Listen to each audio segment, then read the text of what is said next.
Hello everyone. Before we get to the cast proper, we just wanted to address the events that have happened in America over the last week or so. We, along with the rest of the world, were shocked by the events that happened on Capitol Hill last Wednesday, brought around by the actions of ex-Apprentice star and failed hotelier Donald Trump, many members of the Republican Party and the right-wing press in America goading people on to such action. We look forward to the new administration coming in and hopefully bringing the country back together. To all our friends in America, we hope you are okay, and we are here for you.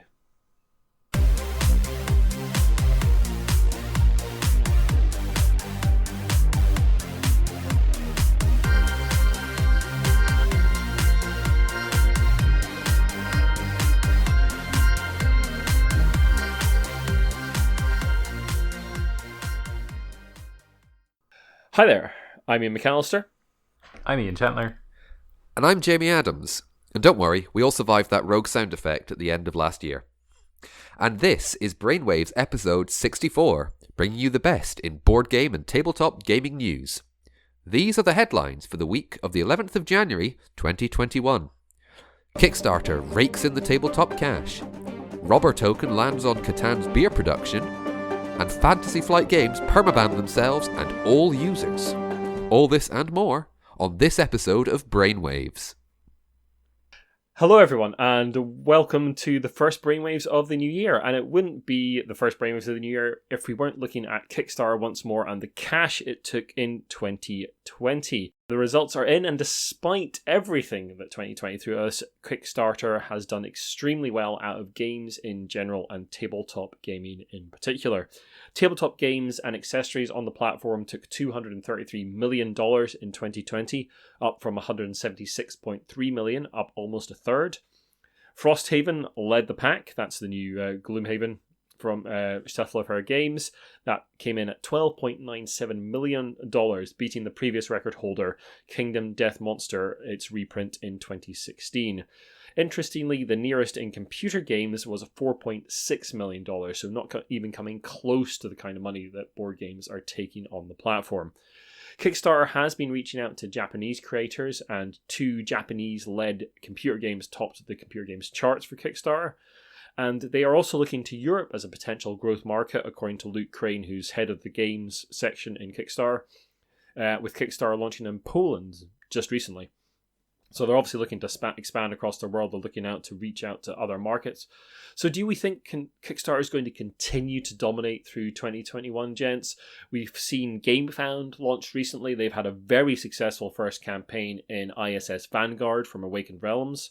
They have just finished that campaign, sitting at just under $5 million, and that beats their previous game, Etherfields, which funded on Kickstarter, for just under $4 million. So they did better this time round, whether that's just because of their name recognition or a new platform.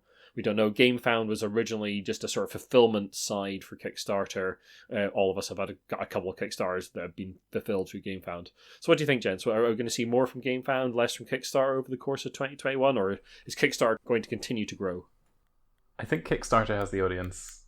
I mean, GameFound has the built-in audience, which is nice, but Kickstarter is where it's still at. So I think the net result of GameFound doing all these fancy and neat backer rewards and website integration and all this stuff, the net result of that might just be pressure on Kickstarter to make their website marginally better.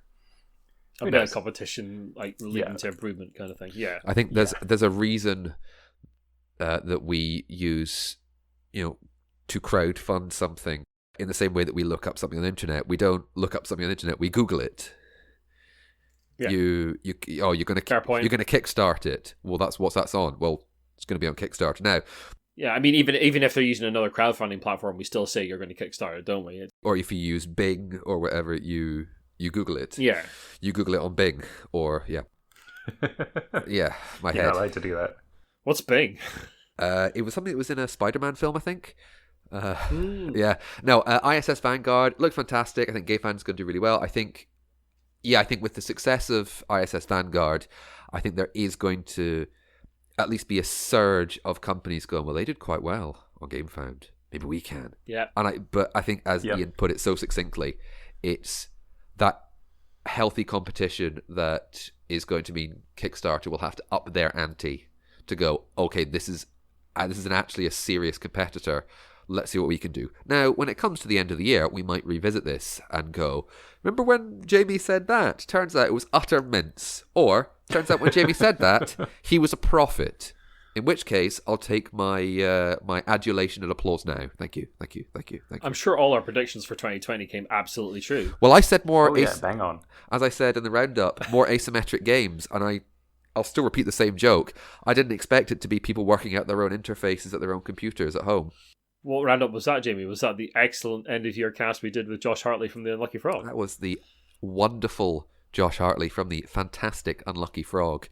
Anyway, while you're congratulating yourself, why don't you crack open a beer? Just don't roll the wrong dice. Yes, I have a little drink in front of me.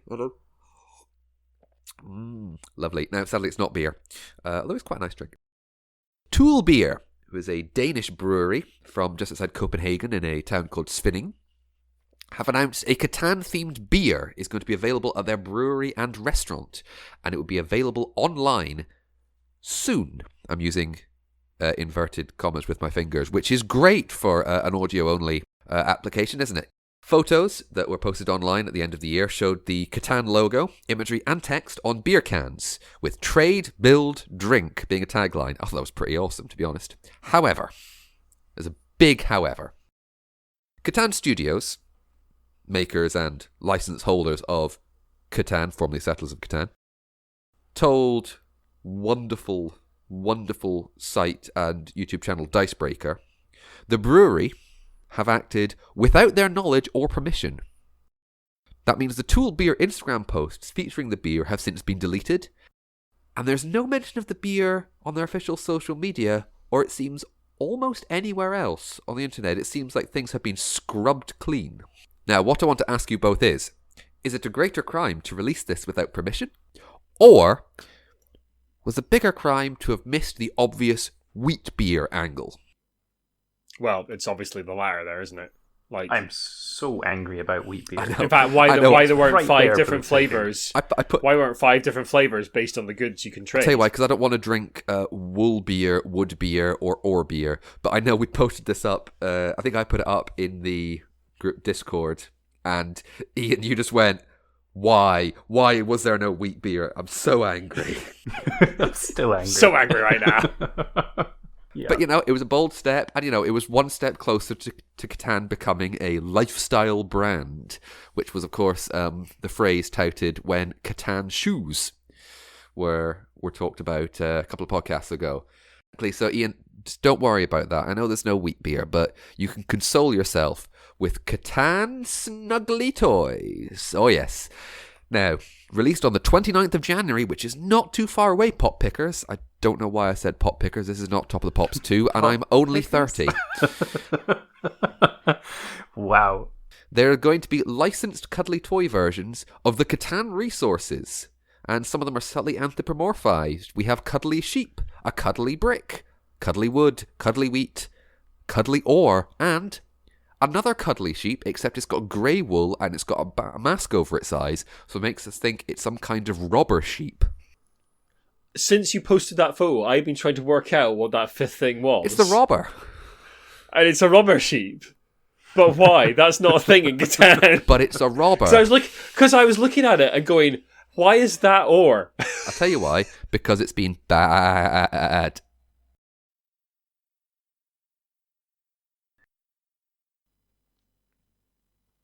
So, Ian, anyway, what's happening over in FFG land? Fantasy Flight Games are going to permaban themselves and all of their users. This is the news that Fantasy Flight Games are closing their forums on January the 31st, 2021. There's a project to archive it in the Wayback Machine, but that might not work. So, if there's anything on those forums that you want to save it now. Forums have been a great resource over the years, featuring frequently asked questions, designer interactions, and tournament organisation. This continues Fantasy Flight Games' streamlining process from their parent company, and many of the games most heavily featured on the forums, such as the X-Wing miniatures game, are moving to other companies under Asmodee's control. Other spaces for the discussion of their games are out with Fantasy Flight Games' control, most notably shown by the Netrunner subreddit, who've wholeheartedly embraced the fan project, Project Nisei, as the game's ruling body. after the discontinuation by Fantasy Flight Games. So, Ian and Jamie, what do you reckon about Fantasy Flight Games turning it over to the fans and saying, it's up to you now? I think it's what Fantasy Flight have always done. Like, basically, like, the support for their games has been spotty, to say the least, over the course of the years, like, in terms of, like, tournament support and that kind of thing. And a lot of the actual enthusiasm and tournament support and, like, sort of online play and that kind of thing that have been created by fans over the course of the years. There's Jinteki, obviously, for Netrunner. There's loads and loads of online resources for things like Arkham and Arkham Horror and LCG and all that. There's Arkham DB for like making decks and that kind of thing, and all that kind of stuff. I mean, should be provided by Fantasy Flight, but fans are so enthusiastic they provide it themselves. I think there's a grand tradition of projects being discontinued and fans leaping to it. I mean, the one that immediately jumps to my mind and to my eye line right now is Dune, because when that got shelved in 1984, it became a holy grail game. Yeah. Coincidentally, when the Dune film came out. I think especially also like forums, if you man forums as a company, you have to moderate them. You have to employ someone to do that. Yeah, absolutely. You just do. And if you turn it over to like the wilds of the internet, it doesn't matter as much. I used some of the resources online on the forum for when I was running a game of Only War, which was their Warhammer 40,000 Imperial Guard campaign, just for some ideas on regiment creation and some weapons that I thought would be more fitting for the setting, that there were no rules for, but someone else had done it, or vehicles, and it was very helpful.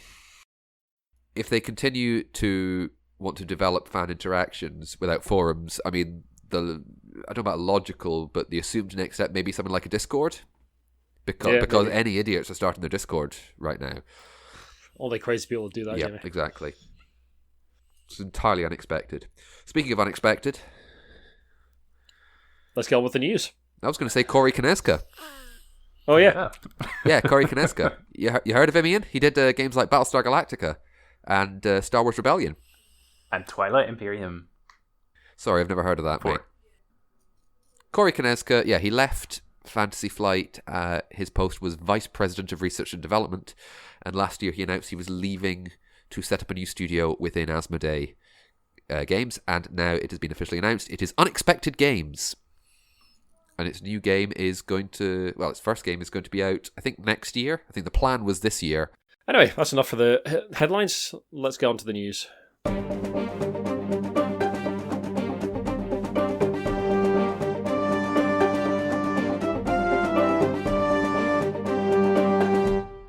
We report in Cast 59 that the creators of the Dragonlance books were taking Wizards of the Coast to courts over Wizards' cancellation of forthcoming projects. Now it seems the case has been dismissed without prejudice. This means the case could be raised again. However, in this instance, the case has been withdrawn by the plaintiffs, aka the Dragonlance books authors, and Margaret Weiss, one of the plaintiffs, has posted on her Twitter, "I know some of you have seen that our lawsuit against Wizards of the Coast was dismissed. I can't say anything yet, but watch for exciting news in the weeks to come, and thank you so much for your support." We think all this points to an out-of-court settlement. We've got to keep our eyes on Twitter and social medias. Absolutely. Funnily enough, there's also been rumours of a new Dungeons & Dragons setting book being announced in the next couple of days or weeks. So who knows if that has anything to do with it. Might not. It might be more likely Greyhawk. Possibly. Just because references to Mordenkainen. The Tome of Foes, for example. That's true. Anyway, Jamie, Origins are mixing up their awards once more.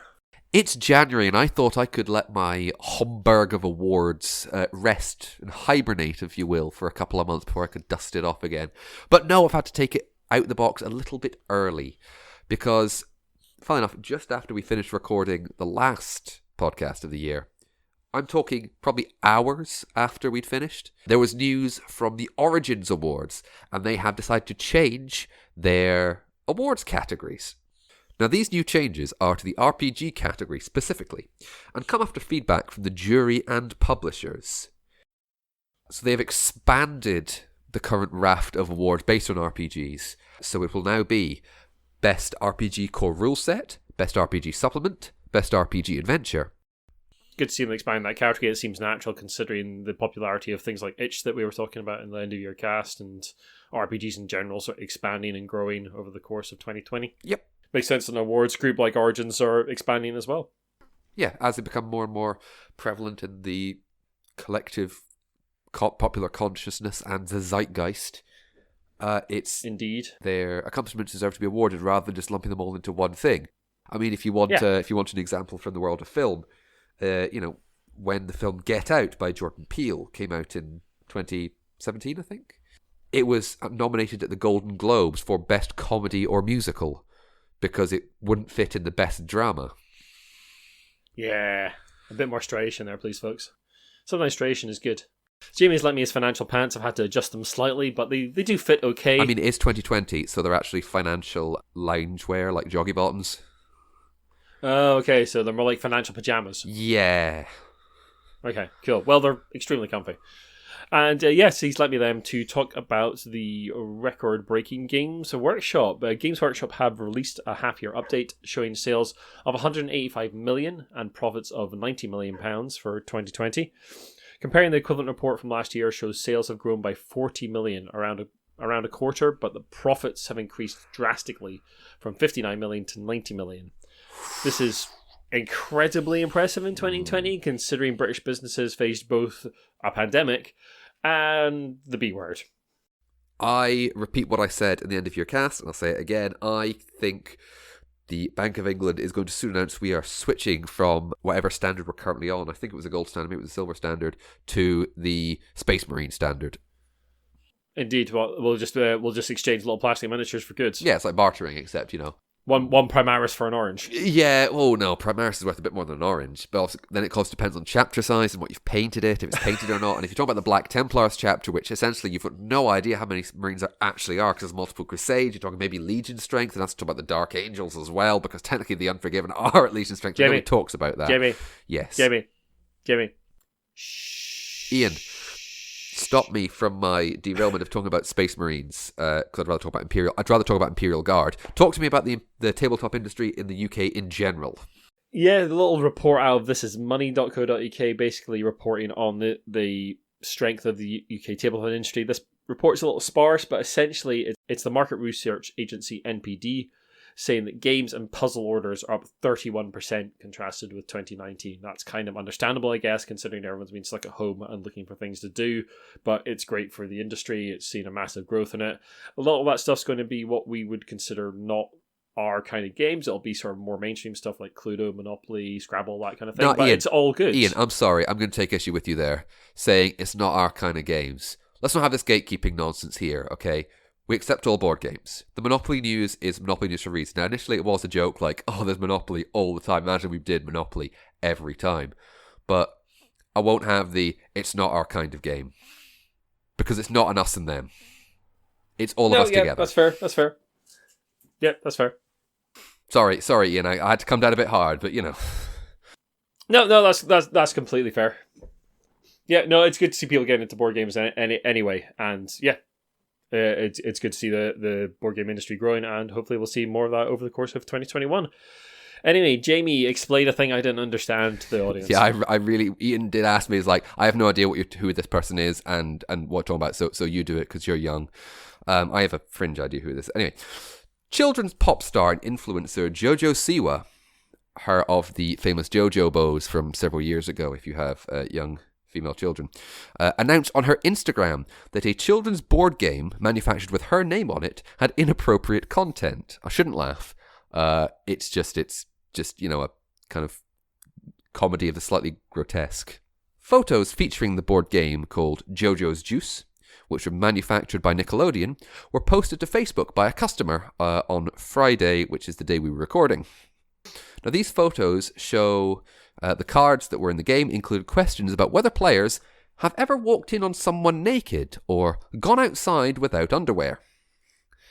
Now, Jojo Siwa herself called the game gross on her Instagram, asked for it to be recalled, and said, I would have never, ever, ever approved or agreed to be associated with this game if I would have seen these cards before they started selling it.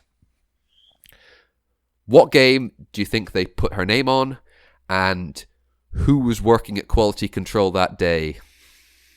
Answers on the postcard. Yeah, it sounds like they put a generic "Have you ever" game in a box, put her name on the front cover, and gone. Job's a good one.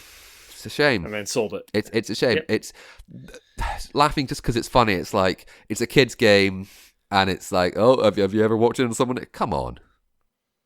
Yeah, that's pretty bad. It is the reality of how a lot of these things get produced, though. When you're talking about things that are franchised and licensed, No, I know. they take like a game they have rights for, stick a label on it, resell it, and obviously, yeah, someone's not done quite all the work here. You're talking about that to me, and you know what story's next. We'll come back to that. But first, we'd like to thank very much our patrons for supporting us through 2020 and continuing to support us into 2021, especially our executive producers, Lucky Sparrow Gaming Cafe. We hope all those folks are doing well despite the closure of the cafe. And Shaun Newan from the Game-A-Lot team. There are loads of ways to support us. You can join our Patreon, of course. You can buy things off the Giant Brain site. We've got a lot of Amazon affiliate links there, and we also have a support us page which has various things like direct PayPal donations and various companies you can go and buy things from, including Metallic Dice Games, who have very kindly joined up with us to sell some of their fantastic metal dice. If you use the checkout code ROLLWITHBRAINS, that's all capital letters ROLLWITHBRAINS, you'll get a 10% discount and we'll get a little cut as well. And they produce some very nice things, though they are in the States, so things of that nature may be affected quite horribly by Brexit taxes. I think that's worth saying. It's one thing to just be a little bit aware of. Yeah, if you're ordering anything right now, please be aware of where it's coming from.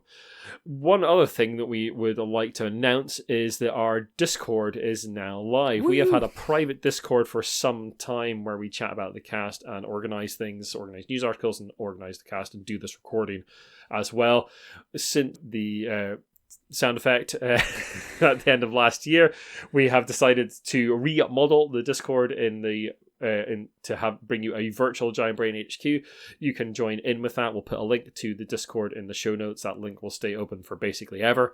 And you are welcome to come and join us and talk about board games, card games, any computer games, anything you want to talk about. We've got loads of categories, loads of ways to interact with us and the various other members of the Discord.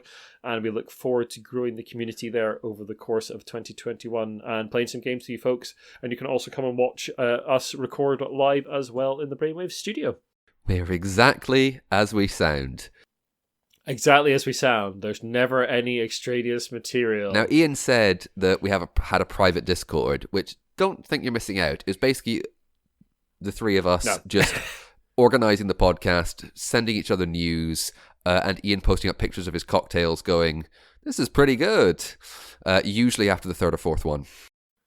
What are you trying to say? I'm trying to say enjoying adult beverages is absolutely fine. It is. And you're proud of your mixology, because we're talking about mixology as well, and books and films and all sorts of things in there. So yeah, do come along, join us on the Discord, chat with us. It'd be lovely to see you there. Let's get out of here, Jamie. Anyway.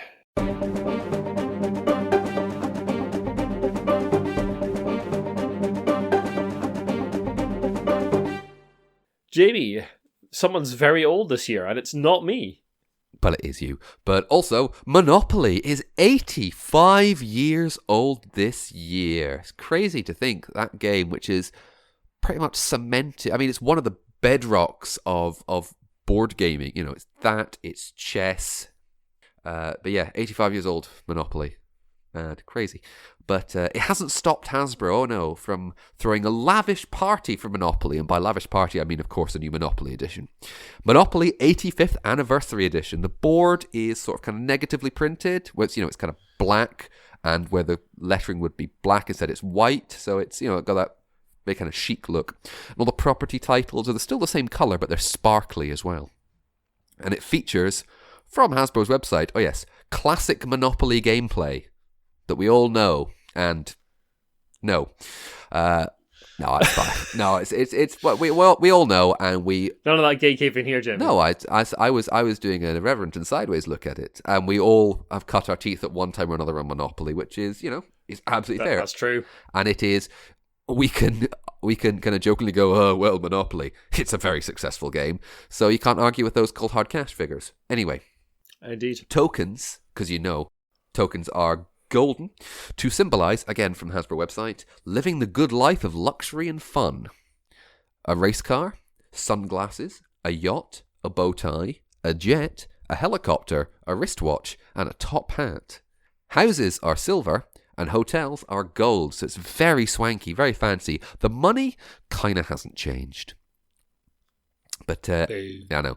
Amazon will have it in stock by the 17th of January, and yeah, it's a very swish monopoly. Well, thank you very much for listening. If you like what you've listened to, then the best way to help us out, as always, is just to share the podcast around on whatever social media is your particular one of choice, and drop us a review and rating on iTunes if you use that platform. That's really, really helpful. You can also follow us on the usual places. Twitter, we're at The Giant Brain. Instagram, Giant Brain UK. Facebook, The Giant Brain. Our website is giantbrain.co.uk, and you can email us about anything in the show at giantbrainuk@gmail.com. And of course, come and join us on our Discord and chat with the team directly about whatever you like. That'd be great to see you there. Thank you very much. Bye-bye. Bye. I'm nodding my head, which is terrible radio.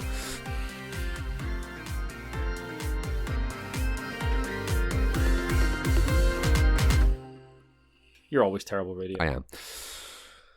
Okay, we're done. Cool.